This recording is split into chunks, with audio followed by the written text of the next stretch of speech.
গত রাত্রে 25শে মার্চ শাইস্তাগঞ্জের পাশে একটা প্রোগ্রাম ছিল। এই প্রোগ্রামে আমি প্রধান অতিথি স্বামী রাজা বিশেষ অতিথি। স্বামী রাজারও ওয়াজ শেষ, আমি স্টেজে গেছি গিয়ে ওনার ডাইন পাশে বসছি।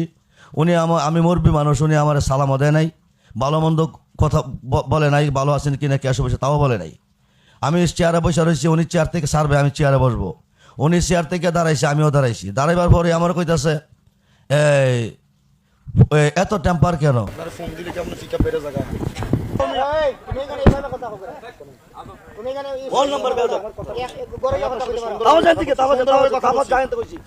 ঠিকভাবে পড়তে পারবে না, ফাতিহা ঠিকভাবে পড়তে পারবে না। আল্লাহ বরকত দান করুক। আসসালামু আলাইকুম ওয়া রাহমাতুল্লাহি ওয়া বারাকাতুহু ওয়া মাগফিরাহ।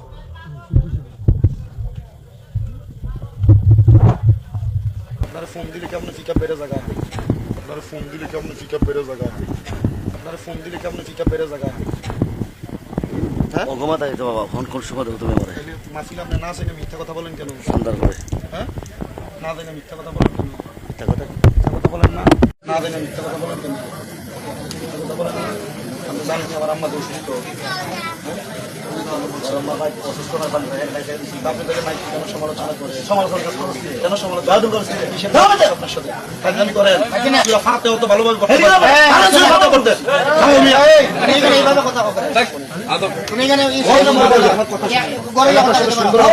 সুন্দরভাবে কথা বলছে, সুরা ফাতিহা ঠিকভাবে পড়তে পারবে না।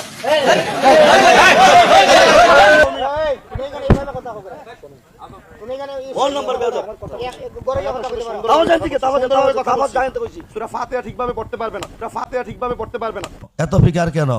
ফোন দিলে ফোন ধরেন না কেন? তো আমি কেন বাবা, আমি মুরব্বী মানুষ, অগমা অজাগা করি, একসময় মোবাইল বন্ধ থাকে, একসময় খোলা থাকে। কি সমস্যা তোমার বলো? আমার ব্যাপারে মিথ্যা কথা বলেন কেন? অসুস্থ না? তখন আমি বললাম যে তোমার বাড়ি হলো কুমিল্লা, আমার বাড়ি ব্রাহ্মণবাড়িয়া। তোমার আম্মা কুমিল্লাতে সুস্থ না অসুস্থ এটা তো আমি জানি না, আর তোমার আম্মা অসুস্থ না সুস্থ এই ব্যাপারে তো আমি কিছু বলি নাই। এ কথা বলার পরই আমি মিথ্যা কথা বলেন কেন? আপনি মিথ্যা কথা বলেন। এরপরে কইতেছে সূরা ফাতিহা শুদ্ধ করে পড়তে পারবানি, সূরা ফাতিহা শুদ্ধ করে পড়তে পারবানি। আর আমি সূরা ফাতিহা শুদ্ধ করে পড়তে না পারি, আমার 40-এর উপরে চলে আমার ওয়াজের বয়স। বাংলাদেশ দেশবাসী ভালো করে জানে আমি পড়তে পারি না পারি, তো তার জন্য তুমি কমপ্লেন করতেছে কেন? কমিটিতে কইতেছে ও ও ও শোনো, হ্যাঁ সূরা ফাতিহা ঠিকভাবে পড়তে পারবে না। কথাটা 3বার বলছে।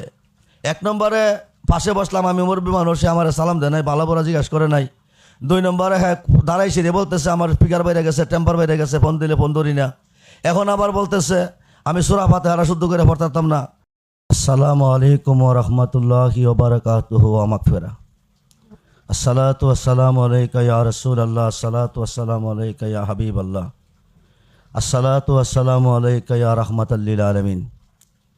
প্রিয় দেশবাসী, ভাই বাবারা, আহলে সুন্নাত ওয়াল জামাতের আলেম ওলামা পীর মাশায়েখগণ, দেশে বিদেশে বিদেশি প্রবাসে যে যেখান থেকে আমার এই লাইভটা দেখতেছেন, আমি একটা বিষয় নিয়ে লাইভে এসেছি। বিষয়টা হচ্ছে গত রাত্রে আমার সাথে একটা প্রোগ্রাম ছিল কুমিল্লার এক বক্তা শামীম রাজার।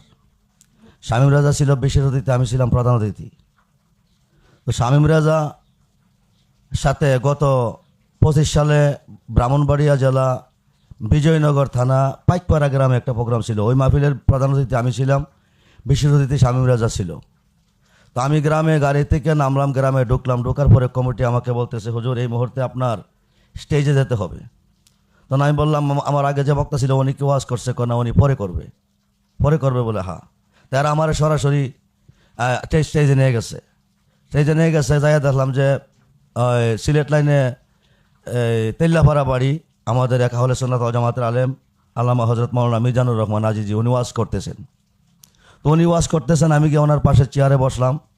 উনি স্টেজ ছাড়ছেন, ওয়াজ শেষ করছেন, আমি ওয়াজ করবো। এমন সময় মনে হয় যে 5 মিনিট সময় ওভার হয়ে গেছে। এমন সময় শামীম রাজা স্টেজে চলে গেছে। শামীম রাজা স্টেজে যাওয়ার পরে আমি অবাক হয়ে গেলাম। কমিটি আমার স্লোগান দিয়ে স্টেজে আনলো ওয়াজ করার জন্য। এখন শামীম রাজা পরে আসবে, শামীম রাজা এখন আসলো কেন, কি আসবে? আমি তো কমিটির দিকে লক্ষ্য করে দেখতেছি তারা কি বলে।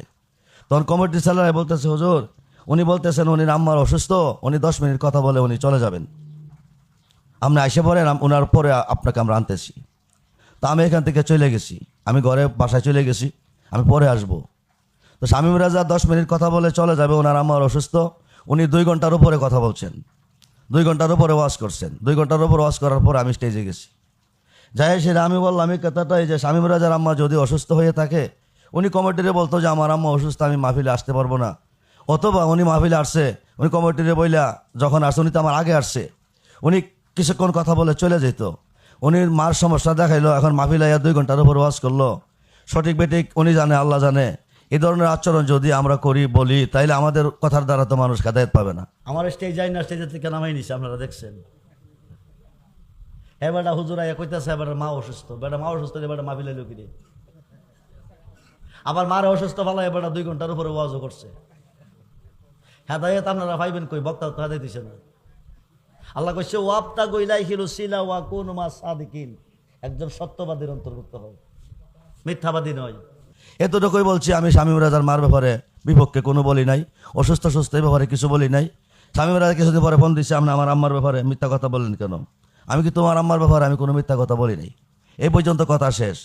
এখন 26 সাল, গত রাত্রে 25শে মার্চ শাইস্তাগঞ্জের পাশে একটা প্রোগ্রাম ছিল। এই প্রোগ্রামে আমি প্রধান অতিথি শামীম রাজা বিশেষ অতিথি। শামীম রাজার ওয়াজ শেষ, আমি স্টেজে গেছি, গিয়ে ওনার ডাইন পাশে বসছি। উনি আমি মুরব্বী মানুষ, উনি আমার সালামও দেয় নাই, ভালো মন্দ কথা বলে নাই, ভালো আছেন কি না কে আসে বসে তাও বলে নাই। আমি চেয়ারে বসে রয়েছি, উনি চেয়ার থেকে সারবে, আমি চেয়ারে বসবো। উনি চেয়ার থেকে দাঁড়াইছে, আমিও দাঁড়াইছি। দাঁড়াইবার পরে আমার কইতাছে এত টেম্পার কেন? আপনারা ফোন দিলে কেমন চিকা বেড়ে জায়গা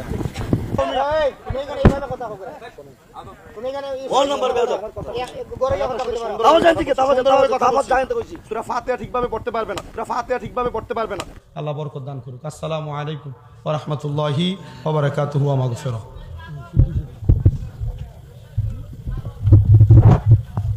আপনারা ফোন দিলে কেমন চিকা বেড়ে জায়গা আপনারা ফোন দিলে কেমন চিকা বেড়ে জায়গা আপনারা ফোন দিলে কেমন চিকা বেড়ে জায়গা অগমা তাই তো বাবা, ফোন কোন সময় দেবো তুমি আমার মাসিল আপনি না জেনে মিথ্যা কথা বলেন কেন? সন্ধ্যার করে হ্যাঁ, না জেনে মিথ্যা কথা বলেন কেন? মিথ্যা কথা মিথ্যা কথা বলেন না, না জেনে মিথ্যা কথা বলেন কেন? মিথ্যা কথা বলেন না। আমি জানি যে আমার আম্মা অসুস্থ, অসুস্থ না জানলে আপনি তাকে মাইকে কেন সমালোচনা করে? সমালোচনা করছি কেন? সমালোচনা করছি কিসের আপনার সাথে ফাজলামি করেন? সূরা ফাতিহা তো ভালোভাবে পড়তে পারেন। সূরা ফাতিহা পড়তেন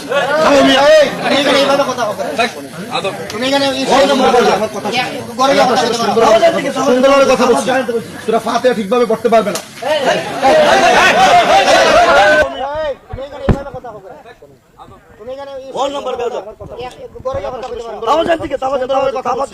সূরা ফাতিহা ঠিকভাবে পড়তে পারবে না, সূরা ফাতিহা ঠিকভাবে পড়তে পারবে না। এত ফিকার কেন? ফোন দিলে ফোন ধরেন না কেন? তখন আমি কেন বাবা, আমি মুরব্বী মানুষ, অগমা অজাগা করি, একসময় মোবাইল বন্ধ থাকে, একসময় খোলা থাকে। কি সমস্যা তোমার বলো? আপনি আমার আম্মার ব্যাপারে মিথ্যা কথা বলেন কেন? অসুস্থ না? তখন আমি বললাম যে তোমার বাড়ি হলো কুমিল্লা, আমার বাড়ি ব্রাহ্মণবাড়িয়া। তোমার আম্মা কুমিল্লাতে সুস্থ না অসুস্থ এটা তো আমি জানি না। আর তোমার আম্মা অসুস্থ না সুস্থ এই ব্যাপারে তো আমি কিছু বলি নাই। এ কথা বলার পরই আমি মিথ্যা কথা বলেন কেন? আপনি মিথ্যা কথা বলেন। এরপরে কইতেছে সূরা ফাতিহা শুদ্ধ করে পড়তার বাণী, সূরা ফাতিহা শুদ্ধ করে পড়তার বাণী। আর আমি সূরা ফাতিহা শুদ্ধ করে পড়তে না পারি, আমার 40-এর উপরে চলে আমার ওয়াজের বয়স। বাংলাদেশ দেশবাসী ভালো করে জানে আমি পড়তে পারি না পারি। তো তার জন্য তুমি কমপ্লেন করতেছে কেন? কমিটিতে কইতেছে ও ও ও শোনো, হ্যাঁ সূরা ফাতিহা ঠিকভাবে পড়তে পারবে না। কথাটা 3বার বলছে। 1 নম্বরে পাশে বসলাম, আমি মুরব্বী মানুষ, আমার সালাম দেয় নাই, ভালো বড় জিজ্ঞাসা করে নাই। 2 নম্বরে হ্যাঁ দাঁড়াইছি রে বলতেছে আমার স্পিকার বাইরে গেছে, টেম্পার বাইরে গেছে, ফোন দিলে ফোন ধরি না। এখন আবার বলতেছে আমি সূরা ফাতিহা শুদ্ধ করে পড়তাম না। কথাটা 3বার বলছে। বলার পরে তে তো আমার ছেলের সমতুল্য, তে তো আমার মুরব্বী না, আমি তার মুরব্বী। তার শাসনমূলক আমি একটা চড় দিছি। এই দানিয়াসীরা ফেসবুকে লেখছে শামীম রাজা আমার মধ্যে ঝগড়া হয়েছে, মারামারি হয়েছে।